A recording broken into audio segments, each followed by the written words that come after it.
Hey guys, welcome back to Young and Unscripted.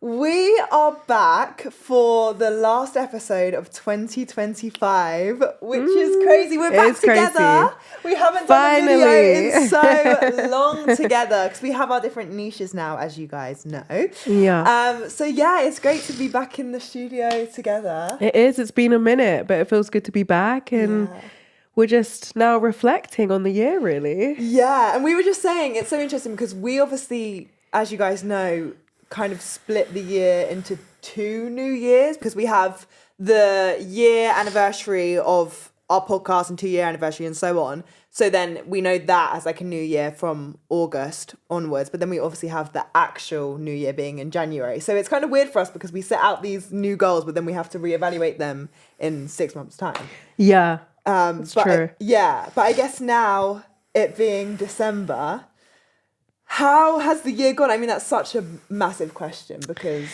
this year... Wow. Yeah, 2025.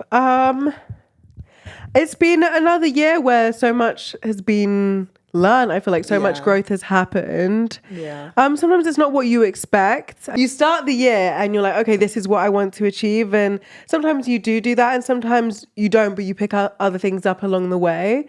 And I think this year... Again, I feel like I've just grown so much. Yeah. How about you? How's the year been in general for you? Similar to you, I feel like it's been kind of a blur. Same, yeah. But I also feel like I've learned so much. I've actually had a lot of failures this year, which we'll get onto.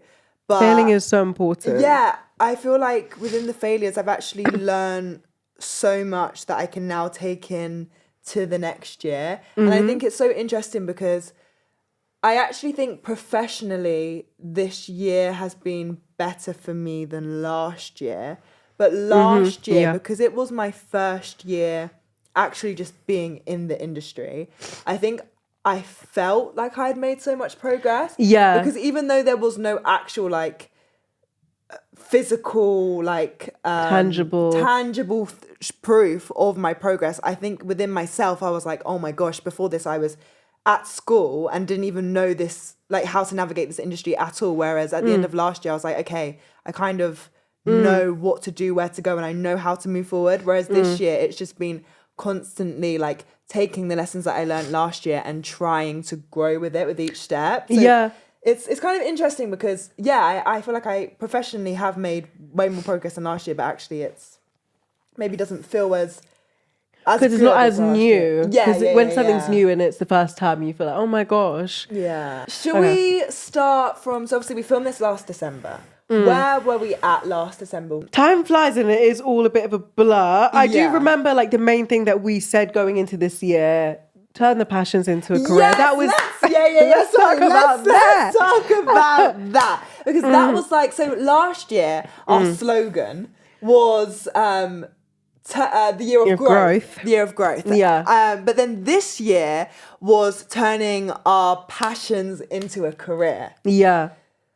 How do you feel like, how do you think we've done with that? I think it's happened somewhat, not in like a way of it's my full-time career yet, but it has happened. I mean, through the podcast, I think we've really managed to turn that into a full-time thing in terms of like going to the BBTAs this year. I have felt more professional in my work, I think, this year, even if it hasn't been constantly booking things. How about you? Yeah. No, I think the same. And it's actually really interesting because last year I remember saying that one of my proudest achievements was the podcast, which of course, but actually last year we had made loads of progress and we'd done so much and we'd actually created a podcast. So of course, like, yes, it was my proudest thing.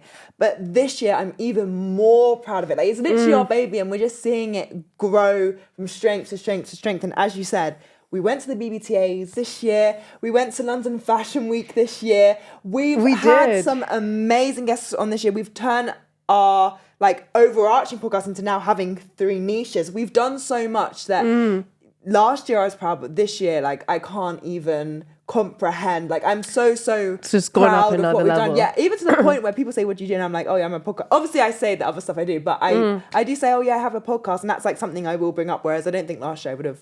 No, because it wasn't as consistent. Yeah. No, I agree. Like, we've actually been able to go as a podcast, as press. And one thing that actually Sienna's really taught me this year is if you do shoot your shot, like, a lot of big things can come from it. Yeah. Because sometimes you think, oh, we need to have like a really big following or something to even be able to go to those things. But like, you know, when you shoot your shot, it does kind of, you can get through to rooms and 100%. I think it's fake so it till you make it. Important. I feel like everyone says that, like, shoot your shot, you never know what's going to happen. And you kind of feel like, oh, okay, but it's not going to be me. And you almost cringe at yourself sending out those messages. Because I think as well, as actors or as people in the creative industry, it's not like emails are like a really random idea for you. Like, you're very aware of like having to send emails, and your inbox always be like, you always checking your inbox to get that email. You know, that's my favorite notification, an email. Yeah, I love getting an email. Like, what opportunity is here for us today? Exactly. It's not a random idea for you. Like, you know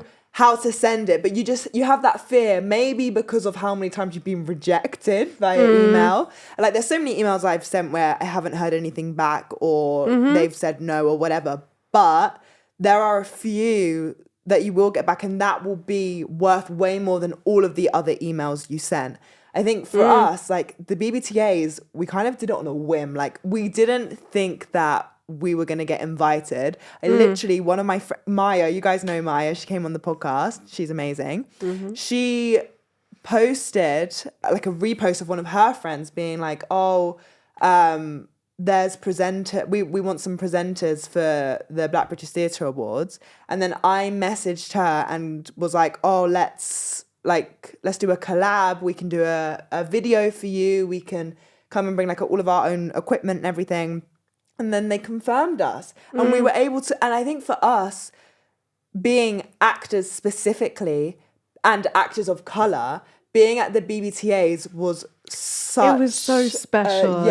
Such a special and beautiful day. And it was...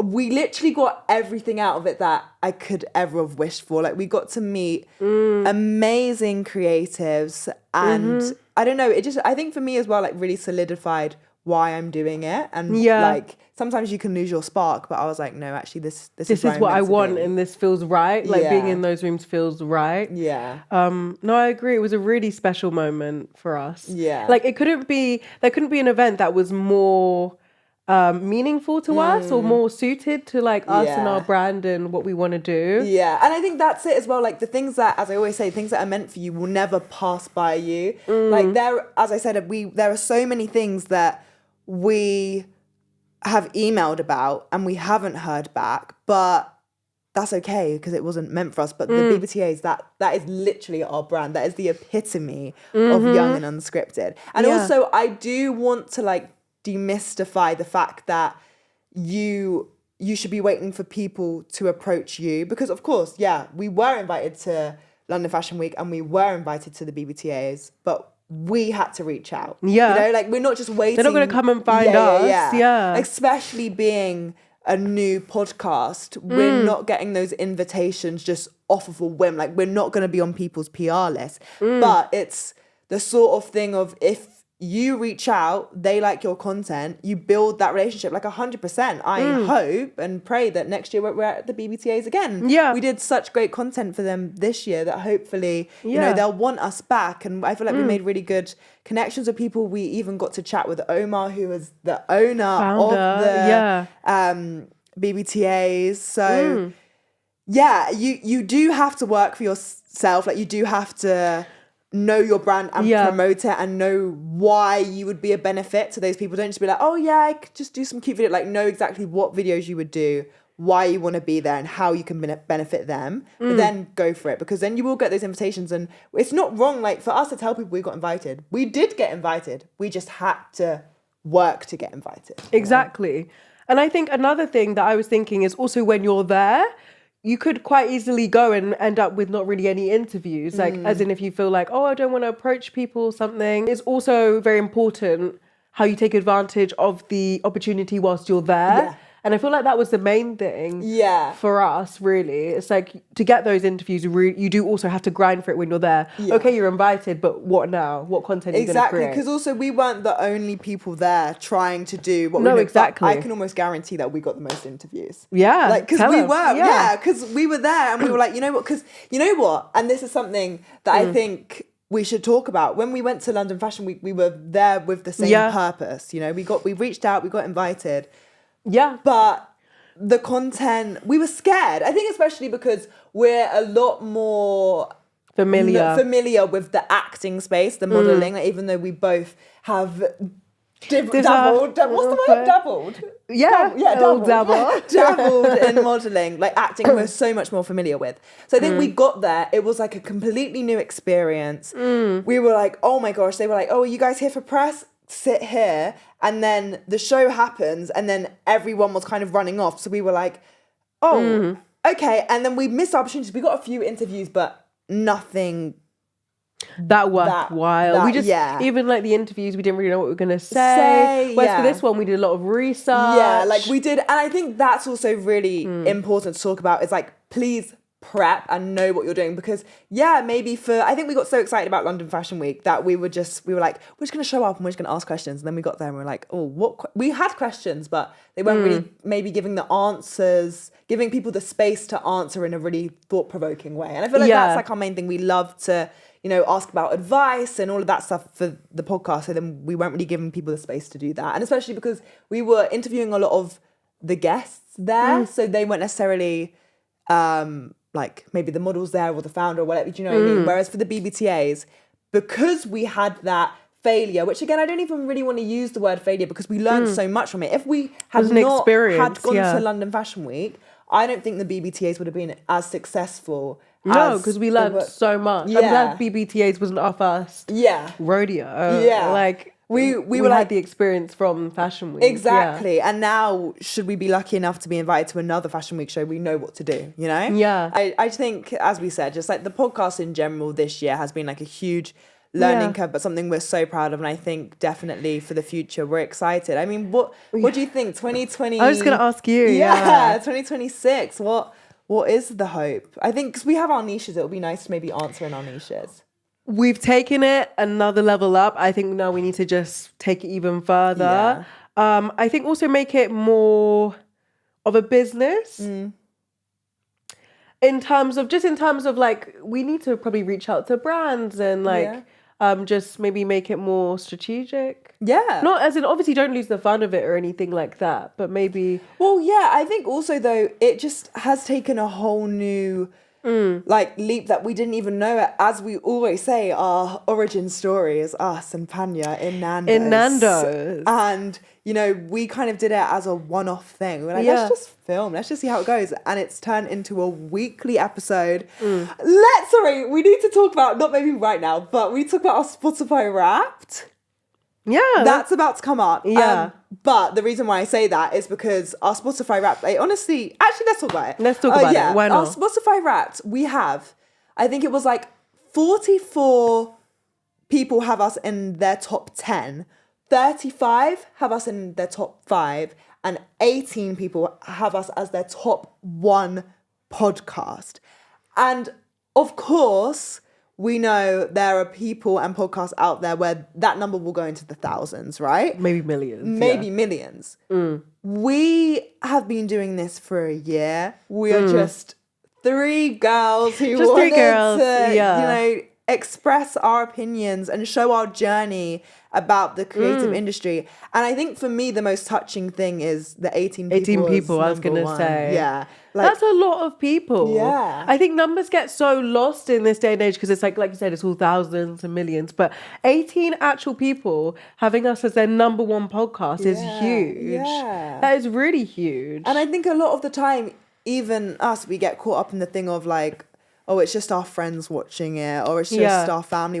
No, like I know factually, like 18 of my friends are actually not having us as their number 1. Number 1, no, definitely like they'll support the podcast, of course, and like we love our friends for doing that. But it's actually probably the people that we've never met before that have us as their number 1. I agree.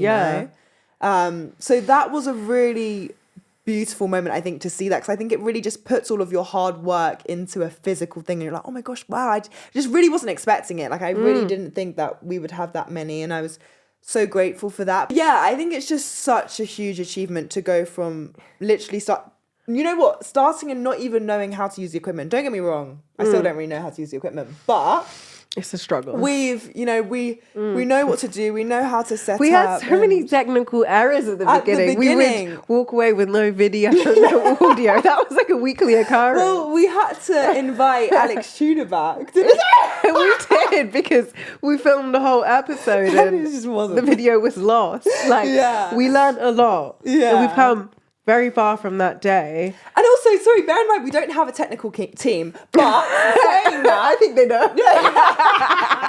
But in saying that, I want to do a huge shout out to Chris! A huge shout out to Chris, because honestly, Chris, we could not have done any of this without you. When we go to these events, all of our stuff from the BBTAs, we've talked about it loads, but you guys know that's like our most viewed videos. Like, that's everyone engaged with us. We gained so many followers just from that. And everything was so professionally shot, all by Chris.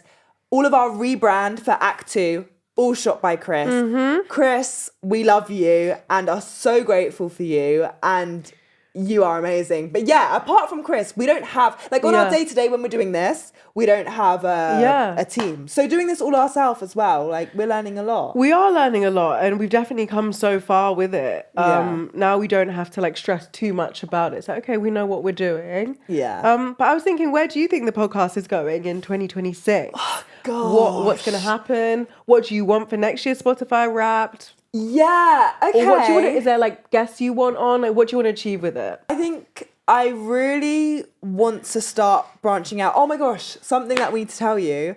The studio is closing down. I'm heartbroken. We actually did a few videos, I think, when everything was happening a few months ago, and we were like, guys, like, save Creators House. But yeah, the studio is shutting down, and for us, this has been our lifeline. Without Creators House, we would not have been able to be where we are. So that's really changed the dynamic of how we're going to be able to move forward with the podcast, because one thing I'm 100% certain with is that we are not ending this podcast. Like, no, definitely not. Yeah. So I think, because obviously the niche that I do is interviews. So I have to kind of rework and rethink about how I can do that. But I have noticed, and please do let us know in the comments as well, because it's great for us to learn from you with what you like. But from what we've gathered, and we've had a lot of conversations about it, is that you guys actually like us out of the studio anyway. I think sometimes the sitting and talking can feel a bit stagnant for you and a bit repetitive as well. So you guys loved us at the BBTAs, obviously because we were interviewing incredible people, but I also think because it was something different, it was something fresh, it was something new. We were super excited. So I think that all was shown very well on camera. We also I interviewed Joe Flynn, which you guys would have seen for Drive, and then we went to to watch the play, and we interviewed the cast. That got received well as well. I think you guys like us outside of the studio. So I think for me, my aim for next year is to have some collaborations with theatres and try and interview cast and crew of shows that they have coming up. I think my ultimate goal is for us to do, like, red carpet, like, have our own Young and Unscripted mic, be on the red carpet in those premieres, getting the advice or the words of wisdom from actors. I think for now you're finding a space to maybe, like, on the press nights, go and speak to theatres and things like that. But yeah, eventually that's the goal. But I think for next year, hopefully having a few collaborations would be nice. I think definitely. Yeah, and it's all achievable, and we're already on the way. Yeah. So it's going to happen. What about your 2026 goals for the podcast? I think, obviously, I've just started my niche. I think I've actually only done 2 videos. Yeah, which also is a huge achievement because, like, at the start, the whole thing was, obviously we did our videos together, but it was either us together or it was interviews. So we were interviewing people together. So that's a whole new thing. How's that been, like, finding your niche as well? It's been fun, actually, because I quite like talking to people in real life about, like, kind of navigating, like, what they're going through in their career and stuff. So I have enjoyed doing those videos.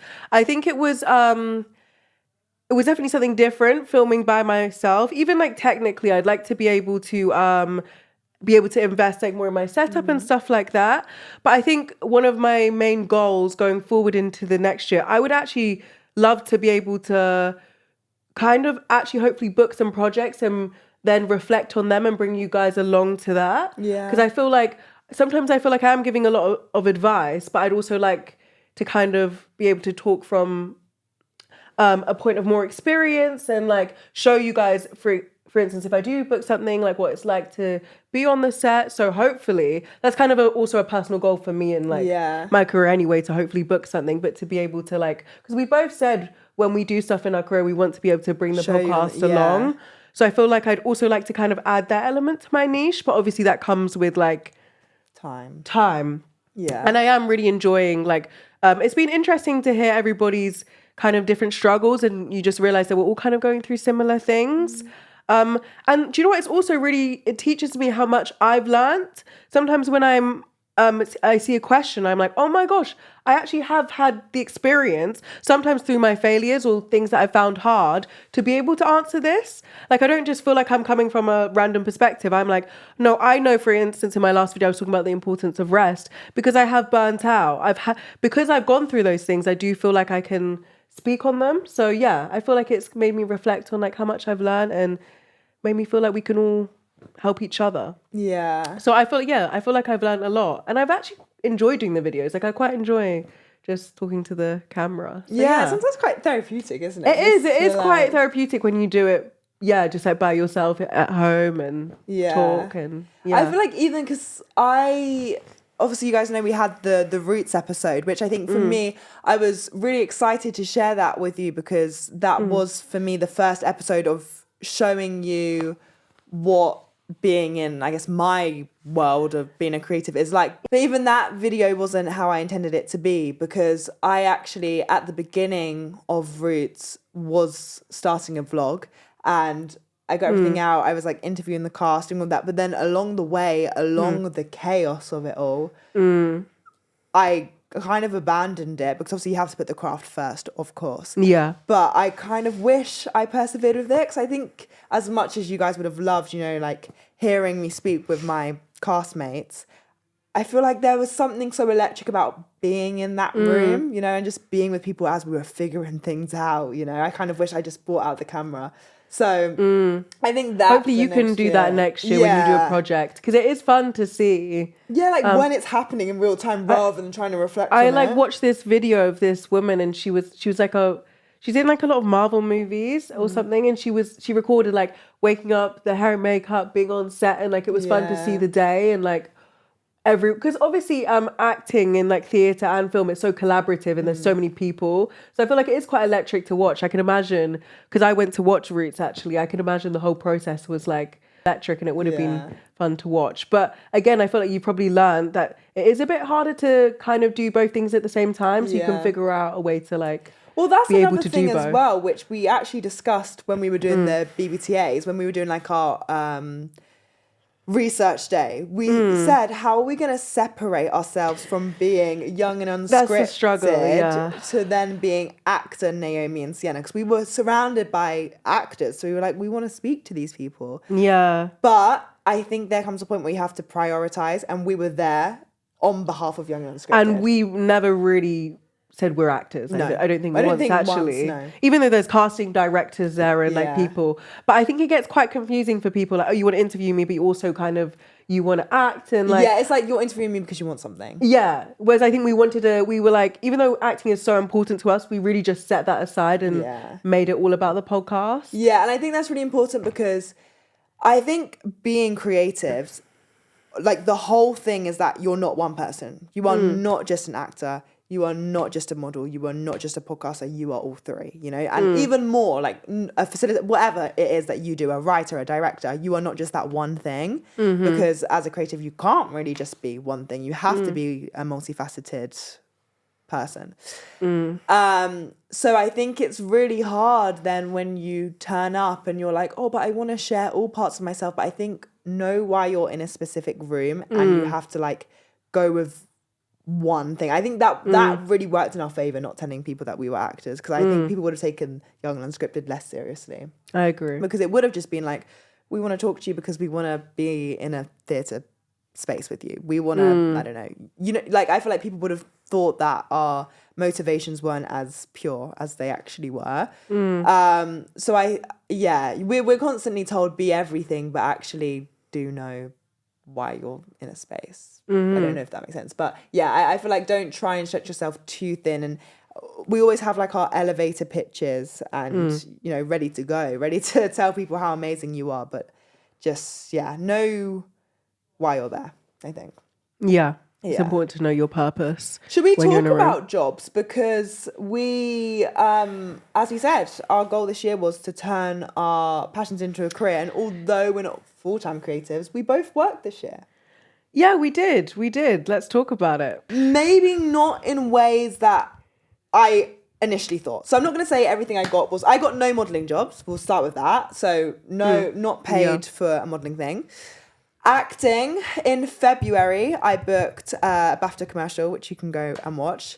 Very grateful for that. You've never shared that? No, never. Because I've never seen it. Oh no, I've shared it on Instagram, but it was on my story. You? On my story, not on my thingy. When was it? February. No, but it came out in... Because there was a time I wasn't on social media, and I fear it might have been that because I haven't seen it. I've never seen it. I'm in it for like 2 seconds as well, so... Maybe, I don't know. I'll show you. Show me, yeah. But yeah, so in February I booked that. Also, I want to talk about that because I didn't book that by auditioning for it. Book the room. Another thing we've been saying this year a lot. Yeah. Don't book the job, book the room. I had auditioned for another project previously, I think at the end of last year. And the casting director was then casting for this. Oh, was it the director or the casting director? It's one of them. They were doing their new project. I think it must have been the casting director. And the casting director remembered me from the previous thing that I'd booked, which, by the way, for the previous one, I didn't even get a recall for. I did my first audition and I just didn't get it. Wow, I didn't know that. Yeah, I didn't even get a recall for it. And then my agent messaged me and be like, you've booked it. They've confirmed you. And I was like, I didn't even audition. She was like, yeah, they remembered you. And I think that's so important because the fact that I didn't even get a recall for that previous project, you just think, oh, they hate me. No, I just wasn't right for that previous project. And it doesn't mean you're an awful actor. It doesn't mean that they didn't like you. You just weren't right for it. You just never know what opportunities are waiting for you out there and where you're supposed to be. Everything happens. And I've done so many auditions where I'm like, oh gosh, like what actually, sometimes you get those really random self-tapes. But the BAFTA one, like I was so grateful to be in that because BAFTA is such a huge organisation. I'd love to win a BAFTA one day, So it's just like you end up booking the things that are meant for you. So just keep on going with that. I think the only other acting thing that I booked was Roots. And I never actually booked Roots. I auditioned to be a part of Theatre Pack and Rep Company, got in, had a great time, met great people, and then at the end we were offered money to put on a show for their Young Gifted and Black season. We did that, and then thankfully because of ticket sales and budgeting and all that stuff, we got paid for doing it. So even that, I booked it, and it's definitely turned my passion into a career. But it was through my own work. Like we made this play from nothing, from scratch. We did everything, and you can go and watch the Roots video if you want to learn more about that. But I got that through I didn't have to audition for. I auditioned for Theatre Pack and Rep Company, but I didn't audition to be specifically in Roots. And then the other stuff, a huge thing that I think I must have talked about in a previous video, but facilitating. Oh my gosh, I had the best time. And again, it's not acting, it's not specifically what I originally would have been like, oh, that's turning my passion into a career last year. I would have been like, I'm not doing it. But I had the best time facilitating, and I'd really recommend all of you to try it out if you can. It's just a great way to be in the space and learn from people. But I got paid from that, and that was great. I did a speech a few weeks ago all about being mixed race, and I did that for King's College London and with the Portal Trust. And that was amazing. And I got paid for that. And doing things like that, like doing speeches, talking about my life experience, being able to be paid for that was amazing. I got paid for doing things as a creative, but they weren't all for acting, which is obviously last year what I would have thought probably what I meant when I said turning my passion into a career. But it's so much more complicated than that, you know? Yeah. And it's been a pleasure doing all of those things, and I've really enjoyed it, and I feel like I've grown as a person doing all of these new things, having all these new experiences, and I've loved it. No, yeah, I agree. I always say I think sometimes things happen in the way that you don't necessarily set out for them to be. Like you think, okay, I'm going to set that as my goal, and you think, okay, it's probably going to come from acting jobs or commercials or modeling, and it's like not always that, which I think is so interesting. I think in January it felt like quite a good time. Like there was a few more things that I'd booked. I actually booked like a modeling thing earlier this year, and actually when I was there, I remember feeling so inspired, and I felt like this feels so right, and this is what I want to do. I was just like, this is it, because it was a TV. It was called Glow Up, so it was like a TV show. So they were also filming. So I kind of felt like, even though I wasn't acting, it kind of felt like the similar vibe. And I remember seeing like Naomi Anderson, the person who was hosting it, and she was like doing the presenting, and I was just like, wow, this is it. This is how work and life should be. Especially because I remember I had no sleep the night before because I had to do a self-tape, and I seem to always be doing self-tapes at like 2 a.m. because I had to submit it. And then I had that the next day, and I was like, oh my gosh. I was like, I it's a whole day. It was like it was a really, really long day. So I was like, I don't want to I'm going to be super tired. But actually, I ended up being like, this is the easiest work I've ever done, because I've worked like some intense jobs, not intense jobs, but more like, it's more physically draining. And I was like, people were like, oh, this is such a long day. They were complaining. I was like, do you know what? I have no complaints, because this is what I want to do. And this means the world to me. And I'm so grateful to be here. And this is like the easiest work I've ever done. You want me to sit here and whilst you do my makeup and they feel cool, I'll do that. But I remember after that day, I was like, this is it. Like, this is what I want to do. And even when I got the money through, I was like, that's the easiest money I've ever learned. And not only was it easy, it just really ignited my passion. I was like, I want to do this. Even when I went in for they had to do a makeup test to check you're not allergic to it, and I went to their I don't know, their main, it was it wasn't the set. Headquarters? Yeah, the headquarters of the film company, and there were different shows going on, and I was like, oh my gosh, this is exactly where I want to be. And I felt like for the first time there was actually a way into them, because sometimes it's felt a bit inaccessible. But to be there, I'm like, okay, everyone's just people and we're all the same, and it's just getting in the rooms, which can be difficult. But it was the first time I'd properly been in one, and it was huge. Yeah. For me, it wasn't a huge job or anything, but for me it was it was big, because I've never done anything like that. Just even arriving, and there's all the different people as part of the set, and it was at the Snapchat headquarters, which was where it was filmed, which was a bit random, but to even see that, I just saw so many cool things. And I was talking to a lot of models who did it full time, and they were just explaining their lives, and I was like, wow, this is really it, and this is what I want to work towards. And then I booked another thing as well with my agency, but although I booked those at the start of the year, I then thought, okay, I'm probably going to be booking throughout the year. And that didn't really happen, but that's okay. And I think sometimes that is just the creative industry as well. You can book something and then not book again for a year. Yeah. I mean, even famous actors will say that, won't they? They book something and they don't know when their next job is coming. Yeah, well, I listened to, it was a clip, so I know Jacob Elordi, and I think, is it Gwyneth Paltrow? No, who did he, I can't remember who did it with. I think it was... Did it with someone? Actors and actors. It was Gwyneth. Yeah, Gwyneth. And he was saying how he booked the kissing booth at 18. Yeah. And then was like, he was living in his car. I didn't watch the whole thing, so I'm not sure. Yeah. But he was like, yeah, this is it. Then moved out to LA. Yeah. Got nothing for years, and then got Euphoria. And but that was years after. And I think that's important as well. I've also seen things where people were as creatives, say in January, you might make 3 times your rent. And then in March, you make Zero. Like nothing. Yeah.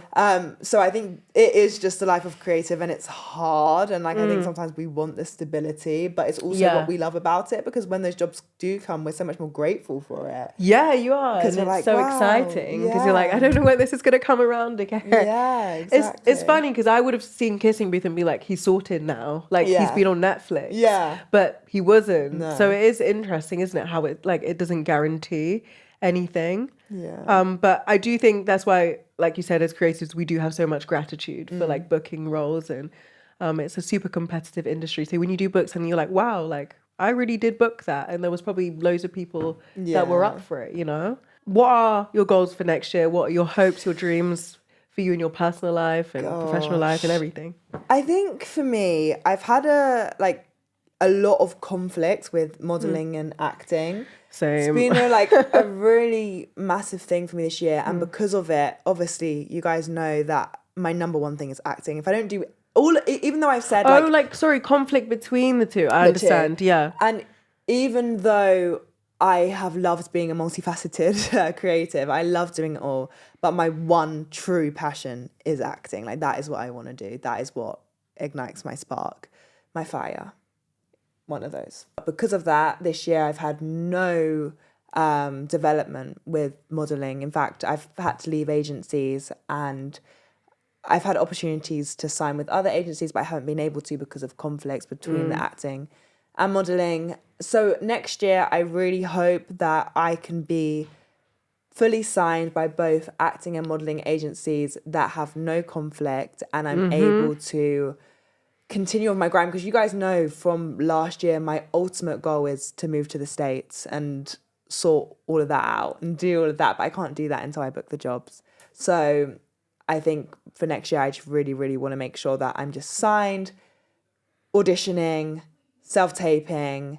Because also, that's a really quick thing that I want to mention, is that I just had a session with the casting director, and she said that even when you're getting auditions, be grateful to even get the audition, because you have to be selected to audition. I thought I learned this, and it shook me to the core. I look at it so differently. Thought that it was like it gets sent out to everyone and you can just apply. No, they send it out, they get all your headshots, and they click on it. It will come up on their thing saying yes, no, maybe. So if you even got picked to do a self-tape, it means you're in the running. If you're penciled, there's only 3 or 4 people that get penciled. And that means you're like the casting director's favourite, but the director gets the overall say, or the producers or whoever. So if you get an audition, if you get penciled and then you don't get it, don't feel a type of way. I mean, of course you're going to feel a type of way, but like, be grateful because you got in that room. So just keep on going for it. What other things? I think that is like my main goal for next year, and for the podcast, you know, just like continuous growth. And for myself personally, I think this year's been quite a hard year for me personally. Next year, I just really hope that I'm the happiest that I've ever been, and that I'm loving doing what I'm doing, and that I've had progress. Yeah, exactly. I think my goal seems to be pretty similar every year, but I think I really want to book an acting job. Like, just really would like, it doesn't matter how big or small, I just would really like to just feel like a working actor and like be on set, and because it's what we want to do. And it's so funny, I always say with acting, you don't really get that much chance to actually do it like until you book something. Like, as in, I can't be, obviously I'm gonna do projects and like I'm gonna make things with my friends and stuff, which I've got planned, but you don't really get to actually do the professional job until you book it. So I do really want to book something. I'm going to put that out there. Hopefully the power of words pulls through. Modeling, again, just completely fell off. Like, no, being honest, like it just kind of fell off, and I would really like to get back on that. And my goal, I really just would like to be a full-time creative. I just really want to put that out there and just think so much can happen in a year. I'm really just trying to get into the most positive mindset and just really work hard for what I want, and I want to get it, and I want to see results, and it will happen. I'm just determined. I'm obviously like, we're kind of like this every year, and you never know with acting, but I just really hope, you know, to book acting and modeling jobs. That's the main thing. I also want to like travel. I want to go to Cannes Film Festival. Yes, put it out there. We are going to Cannes. I'm putting all of those things out there. Yeah. Personal life, get on top of gym stuff, everything. But yeah, mainly book some jobs. And I think find this time in December to like gather with your friends, reflect on the year. Because also, I think a lot of us, me included, I get so excited about vision boards and planning for the future that I forget to actually reflect on the lessons I've learned this year. I think it's really, really important to actually reflect on it so that you then can make your vision board. Still make the vision board, but make sure you reflect on what you've learned and how you know you can progress into the next year, because you know we love doing that, and that's one of my favorite things about December. Of course I love Christmas and I love all of that, but I'm really excited about a new year. I think it's fresh chapter. I love a fresh chapter, and I think you said it right. The perfect place to start the new year is kind of in this place of gratitude for what we've learned this year, because that's the main thing. You got to enjoy the process, haven't you? So, exactly. Well, that is our 2025 wrap up. We've loved doing, like, having 2025 with you guys. And I think 2025 has been our most, I mean, it's the only full year we've had for the podcast, because obviously we started it in August of 2024, so we didn't even have the whole of 2024. And we've almost been able to document it through the podcast. So we've got a whole year that's kind of been documented through it. So it's been fun, and we've learned so much, and we're so grateful. Yes. And we can't wait for another year. Yeah. And we will see you all, not next week, but we will see you in 2026. So bye, guys. Bye, guys.